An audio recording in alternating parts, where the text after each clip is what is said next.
प्रधानमंत्री नरेंद्र मोदी के दीदी कहने के लहजे पर सवाल उठाए जा रहे हैं। मुख्यमंत्री ममता बनर्जी को दीदी कहने पर उन्हें घेरा जा रहा है। दरअसल पश्चिम बंगाल सरकार में मंत्री शशि पांजा सहित तृणमूल कांग्रेस की 3 महिला नेताओं ने आरोप लगाया है कि प्रधानमंत्री नरेंद्र मोदी चुनावी रैलियों में मुख्यमंत्री ममता बनर्जी का मजाक उड़ाते हैं। वे मजाकिया लहजे में उन्हें दीदी कहकर उनका अपमान करते हैं। पांजा ने कहा, पीएम मोदी जनसभाओं में तंज भरे लहजे में दीदी ओ दीदी का संबोधन करते हैं।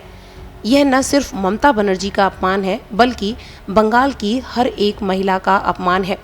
महिला एवं बाल विकास और समाज कल्याण राज्य मंत्री शशि पांजा ने एक संवाददाता सम्मेलन में कहा, दीदी कहाँ हैं दीदी, सुन रही हैं दीदी।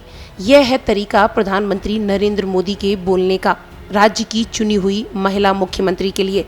क्या देश के प्रधानमंत्री से ऐसी अपेक्षा की जाए?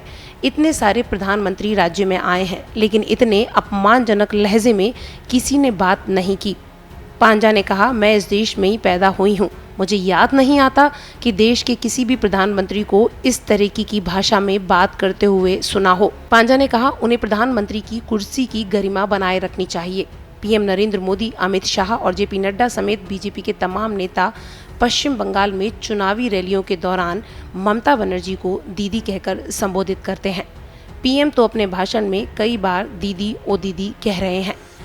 इसी बात को लेकर तृणमूल कांग्रेस को आपत्ति है। उसका कहना है कि पीएम का लहजा ठीक नहीं है, वे जिस तरीके से दीदी कहते हैं वो अपमानजनक लगता है। तृणमूल कांग्रेस के आरोपों पर प्रतिक्रिया देते हुए बीजेपी महिला मोर्चा के प्रदेश अध्यक्ष अग्निमित्रा पॉल ने कहा, ममता बनर्जी को आत्मचिंतन करना चाहिए।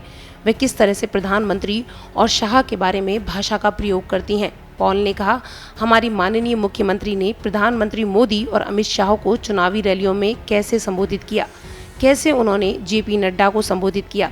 तृणमूल कांग्रेस के पास दरअसल कोई मुद्दा नहीं है, तो वह मोदी के लहजे पर सवाल उठा रही हैं। यहाँ आपको बताते चलें कि दीदी के बोल भी एक बार नहीं कई बार बिगड़े हैं। ममता बनर्जी ने फरवरी से लेकर मार्च तक कई बार इस तरीके की बातें बोली जो कि अपमानजनक हैं। ममता बनर्जी ने कहा कि बीजेपी को सत्ता में लाने का मतलब दंगे को बढ़ावा देना होगा। इतना ही नहीं, 10 फरवरी को एक रैली में ममता ने कहा, आप अगर दंगे चाहते हैं तो बीजेपी को अपना वोट दें। वहीं 24 मार्च को ममता ने पीएम मोदी पर हमला करते हुए कहा था कि नरेंद्र मोदी झूठ बोलते हैं। बीजेपी बाहर से बंगाल में गुंडे लाकर हिंसा करा रही है।